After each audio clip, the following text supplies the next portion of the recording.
Jose K മാണിയുടെ ഭാര്യ. തുണിയില്ലാ വ്യാപാരം ഉണ്ട് അവിടെ. അവിടെ ക്യാൻസർ അവിടെ മുല കയറിപ്പോയതാണ്. അതറിയത്തില്ലേ?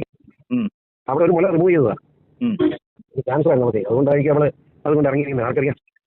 ഇപ്പം വലിയൊരു എന്താണ് സോഷ്യൽ പ്രവർത്തകയായിട്ട് ഇറങ്ങിയിരിക്കുകയാണ്. ക്യാൻസർ ഒരു വഞ്ചനയാണ്, കളിപ്പീരാണ്.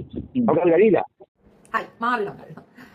ഞാൻ പെണ്ണുങ്ങളോട് പറയേണ്ട കാര്യമില്ല, പക്ഷേ ആണുങ്ങൾക്ക് മനസ്സിലാക്കാൻ വേണ്ടി കുറച്ച് കാര്യം പറയണമെന്ന് തോന്നി. കാരണം പൂഞ്ഞാറ്റിലെ പൂഞ്ഞാറുകാരൻ, പൂഞ്ഞാളി, പൂഞ്ഞോളി എന്ത് പറയണമെന്ന് അറിയത്തില്ല കേട്ടോ. ഒരു സ്ത്രീയുടെ അസുഖത്തിനെ പറ്റി കളിയാക്കി പറയുക മാത്രമല്ല, അതിക്രൂരമായി വളരെ മ്ലേച്ഛമായി ആ മാറിടങ്ങളെ പറ്റി വളരെ വൃത്തികെട്ട രീതിയിൽ പറഞ്ഞിട്ടുണ്ട്. ഇപ്പോൾ ശതമാനം കണക്കെടുക്കുകയാണെങ്കിൽ ഒരുപാട് ക്യാൻസർ പേഷ്യന്റുള്ള നാടാണ് നമ്മുടെ ഇന്ത്യ. അതിന്റെ റീസൺ ഏകദേശം ഞാൻ മുൻപൊരിക്കൽ ഒരു കാര്യത്തിൽ പറഞ്ഞത്, കോസ്മെറ്റിക്കുകൾ അധികം ഉപയോഗിക്കുന്നവർക്ക് വരുന്ന ഒരു സ്വാഭാവിക കാര്യമാണ് ഇതെന്നാണ് ഞാൻ മനസ്സിലാക്കിയിട്ടുള്ളത്. കൂടുതൽ ഡെപ്തിൽ എനിക്കറിയില്ല. പക്ഷേ ക്യാൻസർ പേഷ്യന്റ് അധികമുള്ളത് ഇന്ത്യയിലാണ്. ഈ ഒരു വിഷയത്തിൽ നമ്മൾ ചർച്ചകൾ നടക്കുകയാണ്. അതേപോലെ ക്യാൻസർ പേഷ്യന്റ് ആയി റിക്കവർ ആയ മനുഷ്യർ ഇതിനെതിരെ കാര്യങ്ങൾ പ്രചരിപ്പിക്കുന്ന രീതിയുണ്ട്. അപ്പോൾ കെ മാണിയുടെ ഭാര്യയ്ക്ക് ക്യാൻസർ ആയിരുന്നു, ബ്രസ്റ്റ് ക്യാൻസറാണ്. മാറിടങ്ങൾ മുറിച്ച് നീക്കപ്പെട്ടിരുന്നു. പതറരുത്, അങ്ങനെ ഒരു അസുഖം വന്നാൽ നിങ്ങൾ തീർച്ചയായിട്ടും ധൈര്യസമേതം മുന്നോട്ട് വരണം. ഇതിന് ട്രീറ്റ്മെന്റ് ഉണ്ട്, ഫസ്റ്റ് സ്റ്റേജ് ആണെങ്കിൽ നമുക്ക് ട്രീറ്റ് ചെയ്ത് ക്യൂർ ആക്കാൻ പറ്റും എന്ന് അവർ വന്ന് പറയുമ്പോൾ ആ ഒരു വിഷയം, അതായത് സോഷ്യൽ റെസ്പോൺസിബിലിറ്റിയോടുകൂടി സമൂഹത്തിലേക്ക് കൊടുക്കുന്ന ഒരു വലിയ മെസ്സേജിനെ ഏറ്റവും മോശപ്പെട്ട രീതിയിൽ ഇകഴ്ത്തി സംസാരിച്ച ഒരു തേർഡ് റേറ്റ് ക്രിമിനലാണ് ഈ പൂഞ്ഞാറ്റിലെ പന്നി.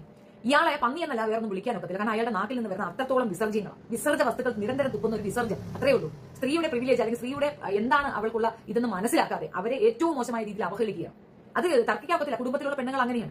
ഈ ജഗതി ശ്രീമാന്റെ മരുമകളാണ്, മോളാണല്ലോ അയാളുടെ മരുമകൾ. അൽഫോൻസ എന്ന പേരിലുള്ള മകൾ അവിടെ ഉണ്ടല്ലോ. ആ സ്ത്രീയെ കൊണ്ടും സാധിക്കുന്നില്ല. ഇങ്ങനെയൊന്നും പറയില്ലേ തന്തിയാനെ, ഇത് എനിക്കും കൂടെ നാണക്കേടാണ് എന്നുള്ളതൊന്നും പറഞ്ഞു കൊടുക്കാനുള്ള ഇത് അവൾക്കില്ല. കാരണം അവൾക്ക് അവൾ അച്ഛനെ പോലും വിലക്കാൻ പറ്റിയിട്ടില്ല. ഓടിച്ചൊരു മുറിക്കകത്ത് ഓടിച്ചിട്ട് റേപ്പ് ചെയ്യുകയാണ് ചെയ്തിരുന്ന വിദ്ര പെങ്കൊച്ചിനെ. അമ്മാതിരി ചെയ്ത് തന്തയെ വിലക്കാൻ പറ്റാതെ തന്തയ്ക്ക് സപ്പോർട്ട് പറഞ്ഞ് തന്തയ്ക്ക് ഇതും കൊടുത്തിരിക്കുന്ന മകൾ പിന്നെ ഈ അമ്മായിയപ്പനെ പിന്നെ എന്ത് ചെയ്യത്തില്ല. വാസ്തവത്തിൽ ഇതിനകത്തുള്ള സ്ത്രീകളാണ് ഏറ്റവും പ്രശ്നക്കാരെന്ന് ഞാൻ പറയും.